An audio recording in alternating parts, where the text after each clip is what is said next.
Monsieur Ménager a la parole. Monsieur le Président, chers collègues, sur le vœu proposé donc par la majorité, et sans rentrer un petit peu dans les guéguerres de vœux, parce que nous, comme l'a indiqué notre président de groupe, nous voterons en faveur de tout ce qui peut aller dans le bon sens sur cette question. Je souhaiterais quand même, avant de revenir sur le fond, revenir un instant sur la forme, parce que ce vœu est rédigé encore une fois en écriture inclusive. Donc dès la première session, on avait demandé que soit proscrit, bien entendu, l'écriture inclusive de tous les documents de la région, et je me désole de devoir revenir à nouveau sur cette question. Car oui, excusez-nous, mais ce n'est pas être réactionnaire que de vouloir respecter et défendre la langue française.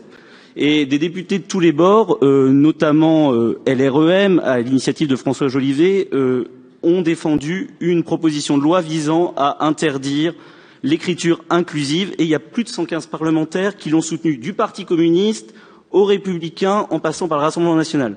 Donc, je crois que la dernière fois, M. Montillo avait fait une très bonne intervention pour indiquer qu'il y avait aussi des problèmes et un grave danger par rapport au risque de dyslexie, dysorthographie, alors qu'on voit en plus que les jeunes ont de plus en plus de mal à apprendre notre langue.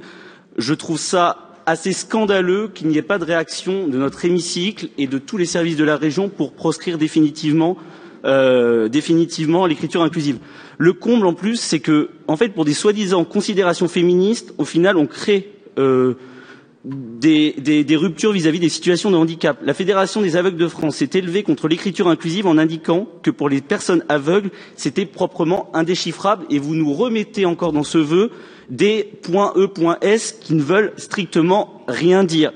On est d'accord, vous en avez parlé, on est d'accord sur l'égalité homme-femme, mais est-ce qu'il n'y a pas d'autres combats? Alors je sais que vous avez l'impression de mener un combat incroyable en rajoutant des .e.s, mais comme l'a indiqué notre président de groupe cet après-midi, je pense que l'égalité salariale, je pense que la lutte contre le harcèlement de rue, et je pense, et là il faut un peu plus de courage, que la lutte contre l'asservissement des femmes via le voile islamiste, ça demandera un tout petit peu plus de courage, et ça demandera un petit peu moins de clientélisme électoral que ce genre de décision d'écriture inclusive. Dans tous les cas, on ne vous demande pas grand-chose, on vous demande juste de respecter ce que dit une circulaire du Premier ministre de 2017 qui interdit l'écriture inclusive de l'administration. Bon, ceci étant dit, sur le fond, comme l'a été déjà dit par notre collègue Alexandre Nicolic, on constate aussi comme vous, et c'est pour ça qu'on votera favorablement ce vœu, que le gouvernement est aveugle et sourd face à la situation de l'hôpital public, qui est indigne. Vous avez raison. Et Madame Gabouré, ce matin, on vous avait dit qu'on n'était pas constructif. Vous voyez, on vote ce vœu, on est constructif, mais permettez-nous quand même parfois de vous poser des questions et attendre des réponses sur le nombre de salariés, de médecins salariés. C'est aussi logique.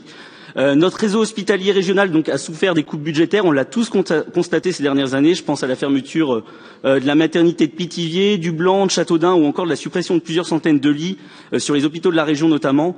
On a clairement peu d'espoir de réaction du gouvernement. On n'est pas forcément totalement sur votre ligne, puisqu'on pense aussi qu'il y a des décisions que l'État pourrait prendre, notamment par rapport aux lits qui sont occupés pour les personnes bénéficiaires de l'AME.